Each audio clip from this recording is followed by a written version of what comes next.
السيده نعمه ونحب اغانيها. شكون ما يحبهاش السيده نعمه؟ وقتها جاتني اول حكايه نعملها على الشخصيه، عملت على السيده نعمه، فنعاودوا نحكيوها باش الناس تعرف شكون السيده نعمه. وقبل كل شيء باش نبدا دخله باش نقول انا يا جماعه مانيش قد بعضي، ما عرفتش مناش امراه وجمت زيلف وبدني كله ينمل، لا عاد نشم ولا نتذوق، فمي ماست وريقي مر. سبحان الله قداش بنادم ضعيف، اي قطعه من البدن تتمس البدن كله يتفرعس. تو مده نشكي لكم الخير وذني عامله فيها شر الشعر، حرت شنو نعمل باش ترتاح؟ مسكينه وذني عندها برشا ما سمعتش اغنيه تونسيه اصيله تركب الكيف وتنحي خمجه على القلب.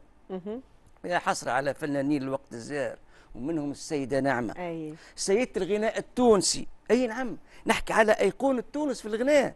السيده حليمه الشيخ الف رحمه ونور عليها. السيده نعمه كما سماها الدكتور صالح المهدي الله يرحمه بعد ما انخرط في الرشيديه، حس لي صوتها بالحق نعمه من عند ربي.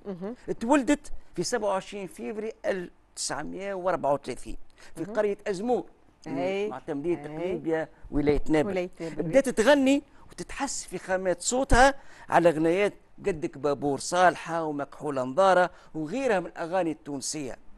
من اول ما بدات تغني تربط اسمها بفعل الخير والتطوع، على خاطر كان اول ظهور لها قدام الجمهور كان في حفل خيري لفئه جمعيه تاع مكفوفين. انا وهي ديما تقول على لسانها انا نغني لاسعاد الناس ومانيش نلوج لا على شهره ولا على مال، المهم عندي اني نكون مرتاحه في مخي. وكما تقول في احد الحوارات الاخرى انها كانت تعيش في لحظات سعاده ما تتوصفش ونشوه وجدانيه والسلطينه مش عاديه كي تشوف الفرحه في وجوه جمهورها بعد كل غنايه تغنيها.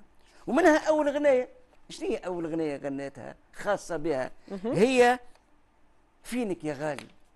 فينك اول غنيه المرحوم المرحوم رضا القلعي، غنايه عاطفيه وفي هاك الوقت غنيتها باسلوب استعراضي تعبيري في برشا حضور ركحي حضور ذهني. كان صاحبة وهره كما جمعيه نتاع عطف، صاحبة وهره وحضور متوهج على الركح وتعرف اشنو تعمل بالضبط. بصراحه الحديث على السيده نعمه ما يوفاش، حتى ولو نقعد نحكي لكم حتى للصباح. هيك علاش توا 5 سنين التالي تعمل لك كتاب ضمن سلسله ذاكره وابداع من منشورات المركز الوطني للاتصال الثقافي.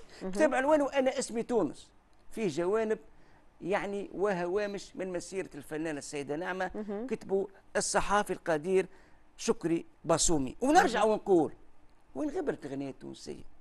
زعما وين المشكل؟ تشوروا علي راهي الحكايه مصيريه ولا بالكش المشكله في وذني، لا انا نعرفها وذني ممرو بها كان على الطقطقه والفوندو. ايوه وانا من رايي كل واحد ينظف وذنه وحده.